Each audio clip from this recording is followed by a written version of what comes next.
Hello, I'm Brigantia Blackbird of Blackbird's Brew. Happy Tuesday, and welcome to the first installment of Modern Problems Pagan Solutions. This series is an evolution of last year's Pagan Problems series because I think it is high time that we all encourage each other to take a much more proactive approach to life in general and to help cheer each other on as we seek to implement solutions that actually improve our situations instead of, wallowing in all the things that aren't exactly going our way. Now, we have inherited a wealth of wisdom from our pagan ancestors, and their principles didn't merely have relevance in their day and age. We can use their ideas to our advantage if we are willing to think about it and learn how to apply principles. So, I have chosen digital toxicity as the first issue to tackle because it is so prevalent in our society. Because if we think about it, where do people interact? Where do people focus their attention? Because if we're honest, we have to admit that our screens and the various forms of social media have become utterly entrenched in our lives. And now it's time to look at the results, train wreck though that they are. Because are we more or are we less socially awkward before the screens took over? Has communication improved or has it deteriorated? Are we happier or are we more depressed? Perhaps one of the reasons why so many people are acting like complete lunatics is because our digital world has become an addiction. No longer is technology just our tool, a servant to be directed as we see fit to accomplish a task, but it has turned into more and more of a master that we are finding it difficult, if not outright impossible, to escape from. We have to use it for school, for work. It's a means to keep in touch with friends and family, even the ones who live close by, because if we're being honest, we are much more likely to send them a text than we are to sit down with them over dinner. So, technology is also used in our hobbies, even as a creative outlet in and of itself. It's just everywhere all the time. And during the lockdowns, we know that people spent more time in front of their screens than ever. Now, we got to be fair. They were just trying not to go crazy from all the cabin fever, but the madness that they were trying to avoid just manifested in a different form. So I think it's time to begin the healing process, don't you? And I think it's time to put technology back in its place. Now, I'm not saying that we can or we should abandon it completely, which if I was making that case, that would be massively hypocritical. I make YouTube videos. I run a gilded pagan server. So it's not about complete abandonment. But what we can do is use it more wisely and also learn how to let out the poison from it that has been building up in our systems all this time and to begin reevaluating rather the hows and the whys we're using our technology. But first, we have got to clear our heads, and this is where we put our pagan principles into practice. The natural world we know has its plants and its animals, and it's all part of the natural order, but what we sometimes forget is to claim our place within that natural order. Despite what some human-hating ideologies have to say, our species is not a parasite. We are not invaders into the natural world. We are a part of it. It is the natural world is the whole, and we are but one component, and we benefit from finding our proper place within it. And to do that, it's going to be necessary for us to get better acquainted with the natural world, and we can only really do that by spending time in it, and more importantly, allowing ourselves to become attuned to it.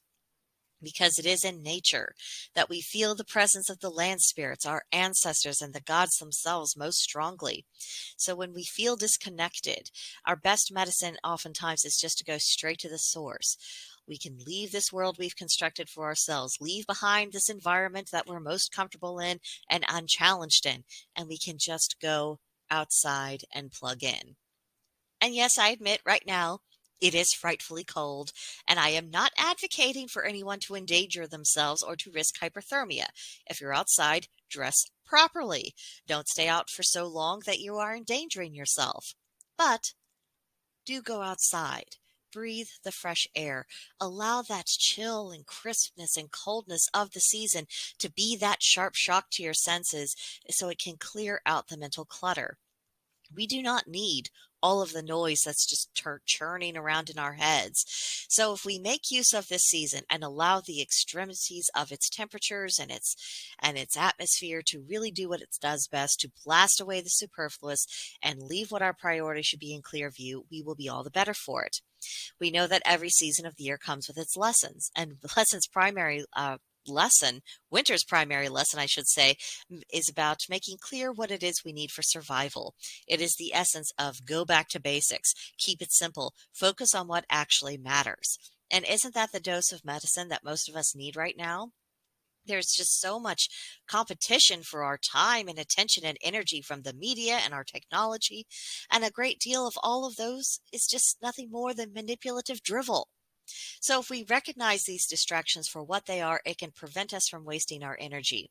Because energy is a resource that must be invested wisely if we are going to accomplish our goals. This is particularly true of our long-term projects that we might be working towards over a period of years.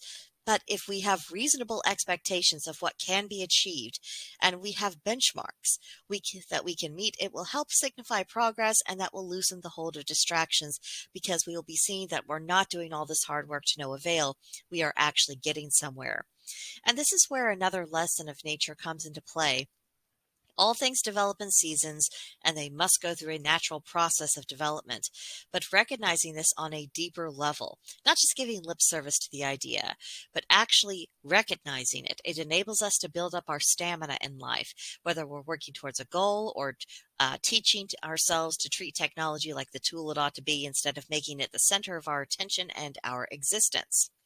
The sooner we abandon and totally reject any notion of instant gratification, the better off we will be.